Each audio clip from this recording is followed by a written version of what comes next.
టీడీపీకి ప్రతిపక్ష హోదా కూడా రాకుండా చూడాలి అంటూ గతంలో వైఎస్ విజయమ్మ చేసినటువంటి కమెంట్స్ వీడియో ఇప్పుడు సోషల్ మీడియాలో చక్కర్లు కొడుతున్నటువంటి నేపథ్యంలో మొన్న జరిగినటువంటి ఎన్నికల్లో జగన్మోహన్ రెడ్డికి ప్రతిపక్ష హోదా కూడా దక్కలేదు.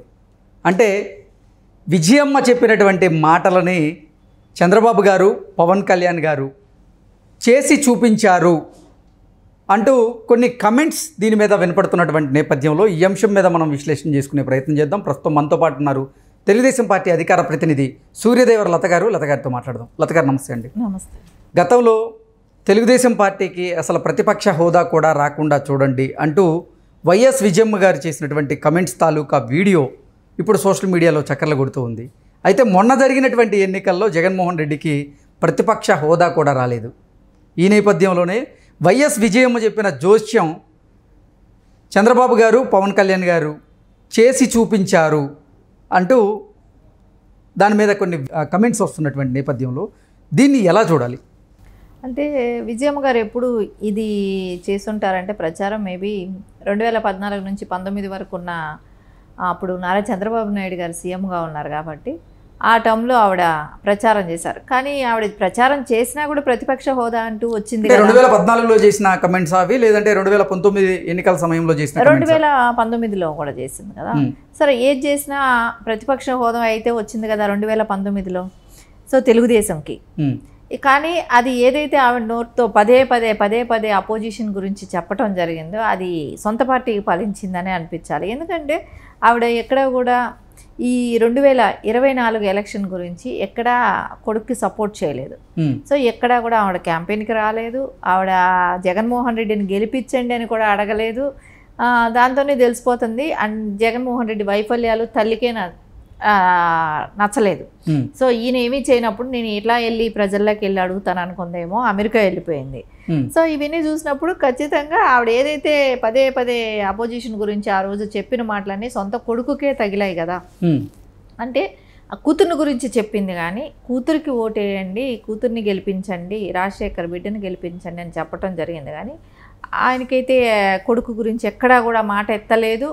అతను దాని గురించి మాట్లాడకపోవటం అంటే వివేకా గారి హత్య కూడా అక్కడ బాగా ఇంపాక్ట్ ఉంది కదా. ఎందుకంటే ఆవిడ అవినాష్ రెడ్డి గురించి కూడా ఏది ఒక మాట కూడా చేశాడు చేయలేదనే కానివ్వండి, సపోర్ట్ చేస్తున్నారు చేయలేదనే కానివ్వండి.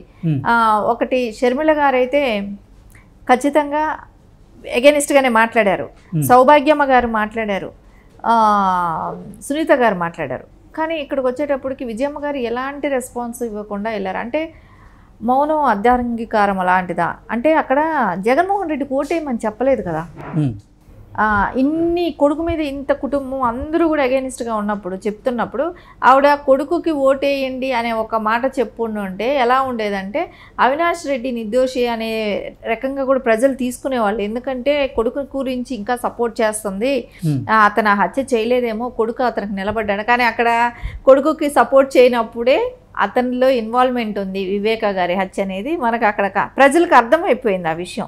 అంటే ఒక కడపలో అవినాష్ రెడ్డి గారు గెలుచుండొచ్చేమో కానీ మిగతా ఏపీ ప్రజలందరికీ కూడా ఎలా అనిపించిందంటే సొంత తల్లికే అపనమ్మకం ఉంది జగన్మోహన్ రెడ్డి మీద.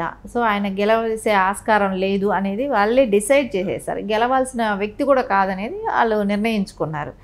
సో విజయమ్మ గారి ఆవిడ గత 5 ఏళ్ల క్రితం చెప్పిన మాట సొంత కొడుకుకు ఫలించటమే కానివ్వండి, ఏ కొడుకు కోసమైతే ఆ రోజున నిలబడి మాట్లాడిందో నెక్స్ట్ ఇంకొచ్చే 5 ఏళ్లకి ఆ కొడుకు పేరే ఎత్తకుండా ఎలక్షన్లో అసలు ఆ కొడుకు ఇక్కడ ఇండియాలో ఉంటే ఓటేయాల్సి వస్తుందని విదేశాలకు వెళ్ళిపోయింది కదా. అంటే ఆ ఓటు వినియోగించుకోవాల్సి వచ్చేది అది కూడా నా కొడుకు వేయకూడదనే ఉద్దేశంతోనే వెళ్ళిపోయింది కదా. అంటే ఇవన్నీ చూస్తూ ఉంటే ఆవిడని కూడా కొడుకు ఏదైతే ఫిల్ఫిల్ చేస్తాడో అనుకుందో అది ఎక్కడా కూడా ఫిల్ఫిల్ అవ్వలేదు. కాబట్టి ఆవిడకి తెలిసిపోయింది ఈయన పరిపాలన చేయటానికి అర్హుడు కాదు, ఏపీ ఈ స్టేట్ని ఇంత నాశనం చేయటానికి కారణం ఈయనే అనేది అర్థమైంది. ఇప్పుడు కూడా షర్మిల గారు కూడా ఏం చెప్తున్నారు, చంద్రబాబు నాయుడు గారికి విషెస్ చెప్తూ ఏపీని గాడిలో పెట్టాల్సిన బాధ్యత మీదే అనేది ఆవిడ ఓపెన్గా అంటే ట్విట్టర్ వేదిక తను పెట్టడం కూడా జరిగింది కదా. అంటే మీకున్న అనుభవంతో మీరు కరెక్ట్గా ఈరోజు ఏపీని ఒక దశలోకి తీసుకురాగలుగుతారు అనేది ఒకటి చెప్పింది అని అంటే జగన్మోహన్ రెడ్డి వైఫల్యాలు ఏ రకంగా ఉన్నాయి, ఏ కుటుంబం అయితే 5 ఏళ్ల క్రితం అంతా అండగా నిలబడి గెలవటానికి ప్రయత్నించారో ఈ రోజు నారా చంద్రబాబు నాయుడు గారు సీఎం అయితే అదే కుటుంబ సభ్యులు సంతోషిస్తున్నారనేది మనకి ఇక్కడ క్లియర్ కట్గా అర్థమైపోతుంది. సో ఇప్పుడు విజయమ్మ గారు బహిరంగంగా వచ్చి బయట చెప్పలేకపోయినా ఆవిడ మనసులో కూడా అదే ఉంటదేమో అనిపిస్తుంది. ఎందుకంటే ఏమనిపిస్తుంది మనసులో, చంద్రబాబు నాయుడు గారు సీఎం అయితే రాష్ట్రం బాగుంటుంది అనేది ఆవిడ ఫీలింగ్ అయి ఉంటుంది. సో అది మనకు ఓటే ఏమని అడగలేదు కదా, కొడుకు ఓటేస్తే మా ఈ రాష్ట్రాన్ని ఏదో చేస్తాడు, మీకు అందరికీ మంచి జరుగుతుందని ఎక్కడా చెప్పలేదు.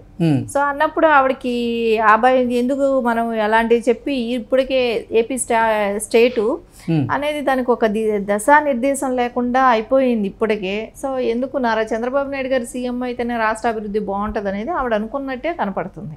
గతంలో వైఎస్ విజయలక్ష్మి గారు ఏదైతే కమెంట్స్ చేశారో వాటికి వ్యతిరేకంగా ఇప్పుడు చంద్రబాబు గారు అలాగే పవన్ కళ్యాణ్ గారు దాన్ని చేసి చూపించారు. అంటే ఆవిడేమో తెలుగుదేశం పార్టీకి అసలు ప్రతిపక్ష హోదా కూడా రాకుండా చూడండి అంటూ జగన్మోహన్ రెడ్డికి చెప్పినటువంటి నేపథ్యంలో ఇప్పుడు అసలు జగన్మోహన్ రెడ్డికే ప్రతిపక్ష హోదా లేదు, ప్రతిపక్ష హోదా దక్కకుండా చంద్రబాబు గారు పవన్ కళ్యాణ్ గారు చేశారు అంటూ కమెంట్స్ వస్తున్నటువంటి నేపథ్యంలో ఇప్పుడు అసలు దీన్ని ఎలా చూడాలి?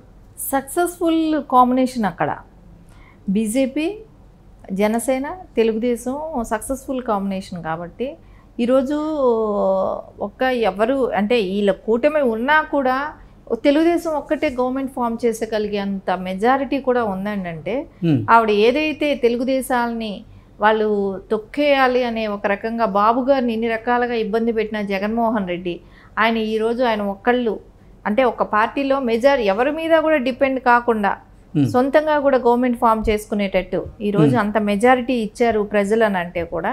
సో ఇక్కడ జగన్మోహన్ రెడ్డికి ఏ రకంగా ఇన్ని సంవత్సరాలు ఇబ్బంది పెట్టాడు, సో అది తల్లికి తెలుసు కదా, తెలియబట్టే కదా ఆవిడ కొడుకు దగ్గర కూడా లేకుండా ఇన్ని రోజులు కూతురు దగ్గర ఉంది.